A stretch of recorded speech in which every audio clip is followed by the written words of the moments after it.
Según la doctora en Ciencias Meteorológicas Ana Laura Barreto Linares, se ve que está friuski y no un ladongo. En mejores términos, imposible para definir el estado, por lo menos de la Rambla de Piriápolis. Suponemos que el resto del país debe estar medio así. Hablemos esta vez también de un libro, pero de un libro que de alguna manera nos coloca en contexto, más teniendo en cuenta además que estamos en un año electoral, aunque la mirada es desde atrás. Estamos recibiendo con muchísimo gusto al docente de Arte y Cultura Uruguayas, Óscar Brando, en el CLAE. También está con nosotros Danilo Urbanavicius, él es asistente académico también del CLAE. Bienvenidos, un placer tenerlos aquí. Muchas gracias, Leo. El libro es Los partidos políticos y las ideas, una mirada desde la cultura. Yo creo que a mí o a mucha gente uno le puede preguntar, ¿y cuál es la diferencia entre el Partido Blanco y el Partido Colorado?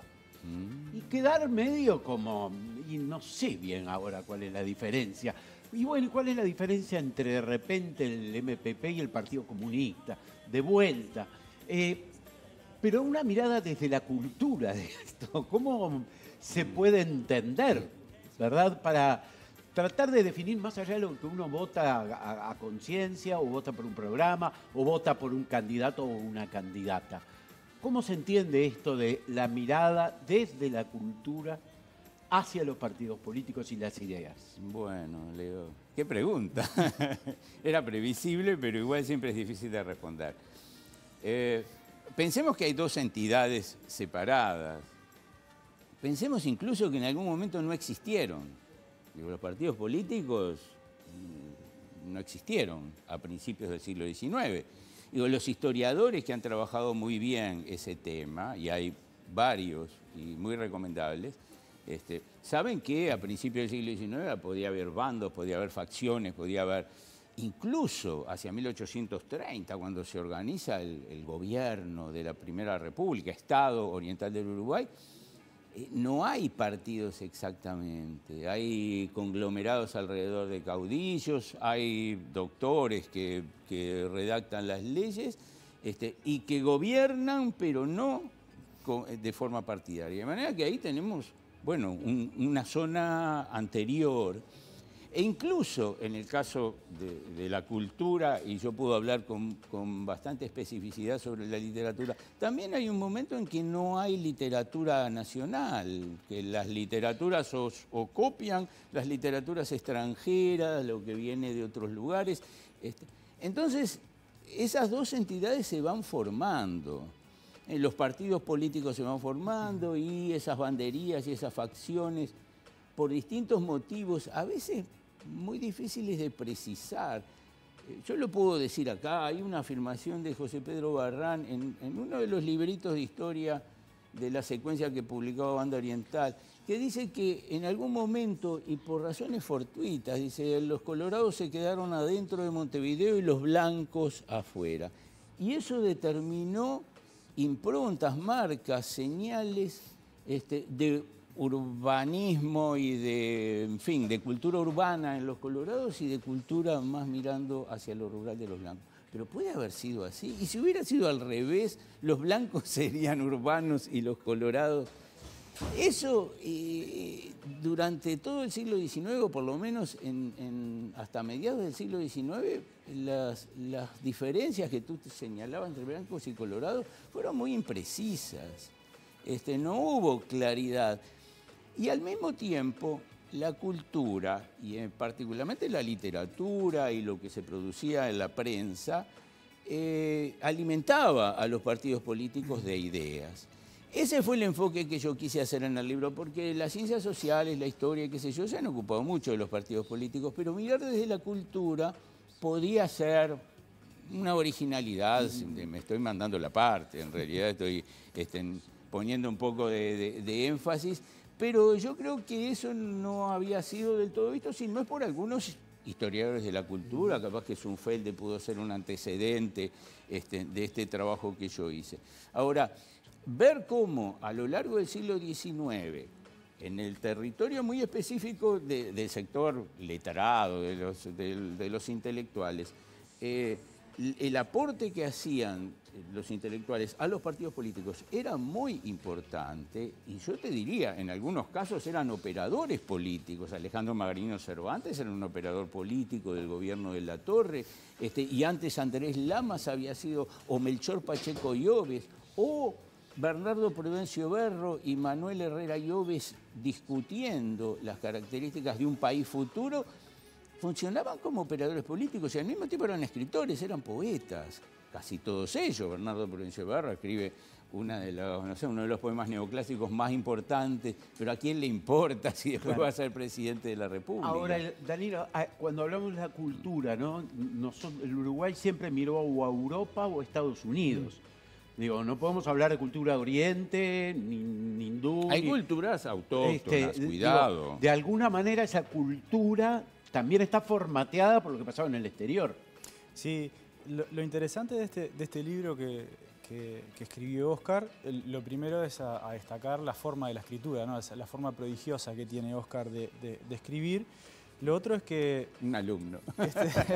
Este libro, como bien decía Oscar, de alguna manera yo creo que es un libro de historia cultural, ¿sí? ¿Por qué? Porque trata de entender lo que pasaba, ¿no? En el periodo que Oscar estudió, o que escribió, mejor dicho, que es sobre fines del siglo XVIII, principios del siglo XIX, hasta 1972, ¿no? Ahí hay un corte con el comienzo de la dictadura al año siguiente. Muestra la forma en que una de las manifestaciones culturales, que es la literatura, ¿sí?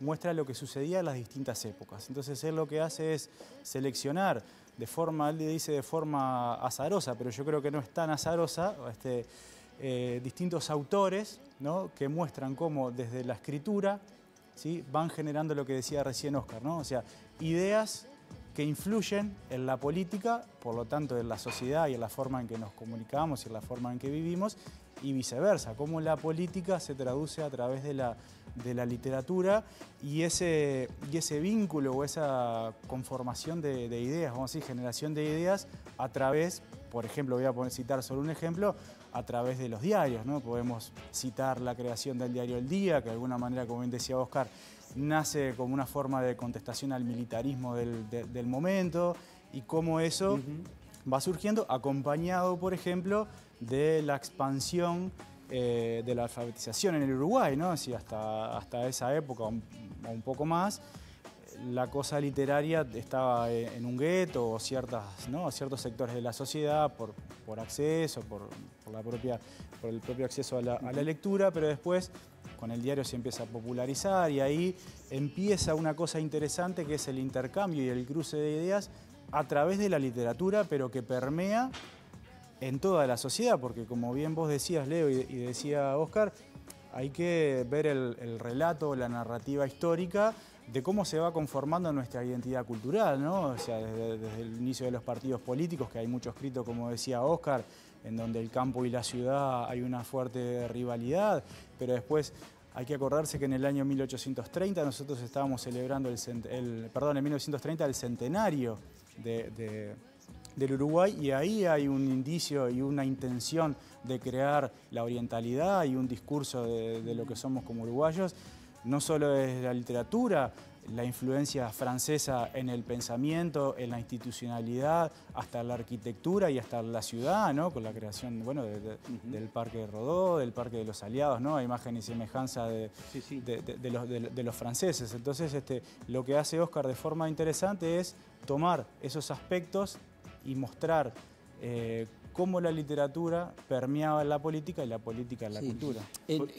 También hay que marcar el decurso de la historia y en ese sentido, en el siglo XIX la relación entre la creación artística y la creación política, vamos a decirle así, o los partidos políticos, es mucho más estrecha. Incluso se puede decir, hay concursos llamados a propósito de, yo qué sé, la Revolución de Mayo o a propósito de la creación del monumento de la Florida. Hoy ya no.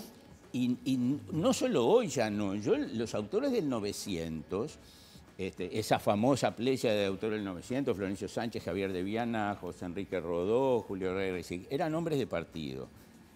Reisig había seguido los pasos de su tío, Julio Reisig, Rodó era un colorado que estuvo durante 3 periodos y casi 4 en el Parlamento como miembro del Partido Colorado, antiballista, aunque votó a Valle.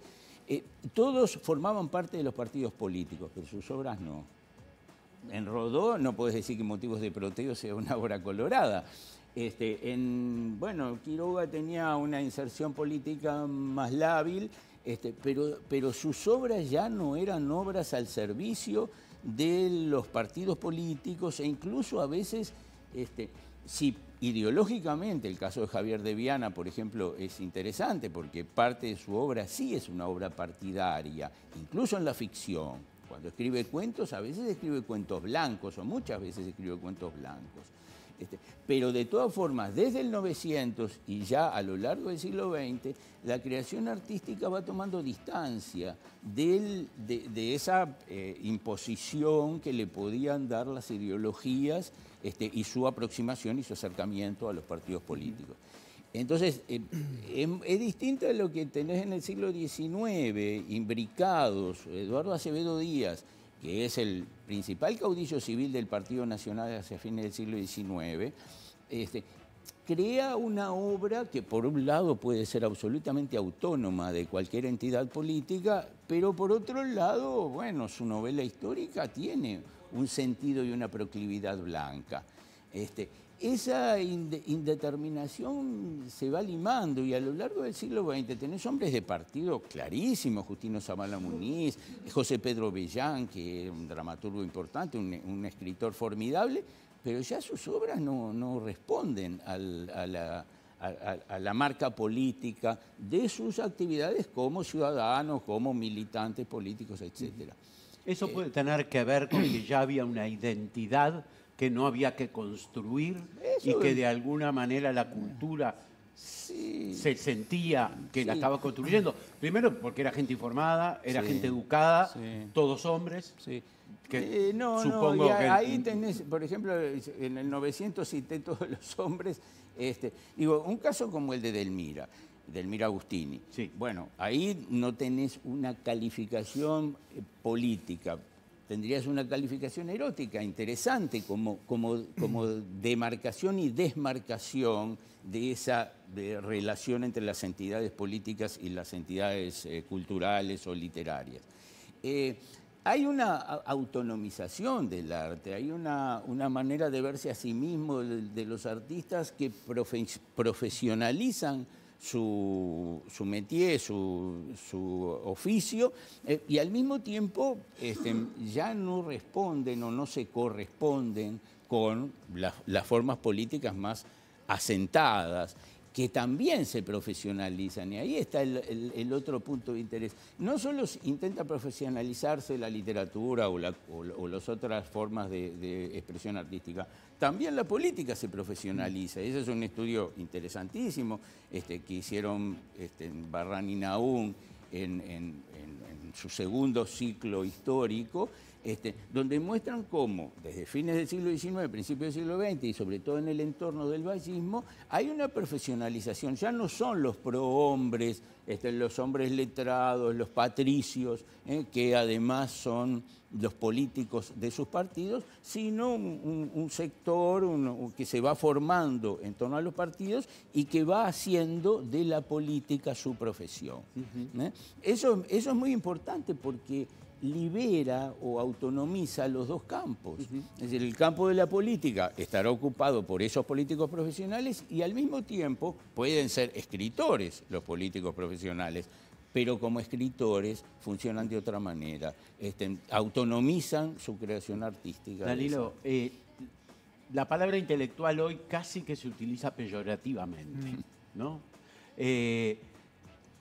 De alguna manera desaparecieron de la política el ser un intelectual. Hoy hay abogados, ex empleadas de servicio, hay una playa ¿verdad?, de profesiones, oficios, trabajos, casi no hay abogados y abogadas. ¿Se ha perdido el aporte intelectual en la política actual?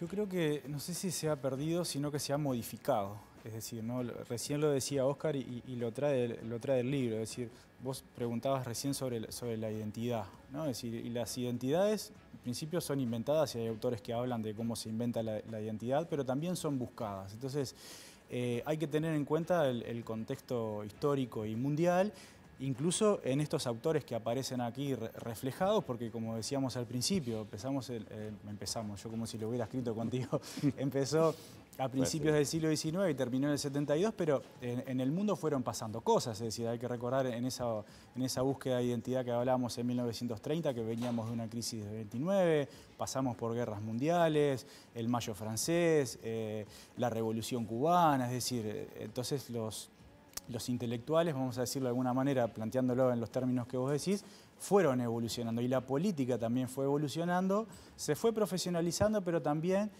al igual que muchas cosas, las personas, vamos a llamarles que no son intelectuales, fueron accediendo a distintos espacios a nivel político, a nivel cultural, entonces eso hace que hoy la política sea un poco más llana, por decirlo de alguna manera, y que no necesariamente tengas que ser un intelectual o tener una formación para acceder a lugares de decisión, porque hay también una corriente de pensamiento, ¿no? En donde las personas tienen que hacerse cargo de sus preocupaciones, de sus cosas, y no dejar tanto librado a la política de los políticos que sean los decisores por lo que uno, ¿no? Sino que uno sea el protagonista, y eso ha hecho que tal vez sí no encontremos en el Parlamento estas figuras, otras figuras de no tantos años atrás, ¿no? Así, porque podemos ir a partir de la apertura democrática, donde había figuras relevantes, incluso antes, pero creo que va por ese lado, es decir, no sé si se ha perdido eso, pero ha cambiado la forma de cómo acceder a distintos lugares. ¿Cuándo y dónde lo presentan? Hay un lanzamiento que va a ser el martes a las 19 horas, el martes 27 a las 19 horas en la sede de la Facultad de la Cultura del CLAE. Que es el Selmar Michelini 1220 a las 19 horas. Allí. Ahí van a estar el historiador José Rila, una colega mía, profesora de literatura Mariana Moraes, y bueno, vamos a estar nosotros dos como figuritas repetidas. A ustedes ya los vimos en Canal 5, van a decir, entonces la gente se va. Ponen el video. O no, o nos vamos nosotros y se quedan Pepe Rila y Mariana Moraes. A los dos agradecerles enormemente que hayan estado aquí. Óscar, Danilo, un gusto tenerlos aquí. Gracias a ustedes por la invitación. Un placer.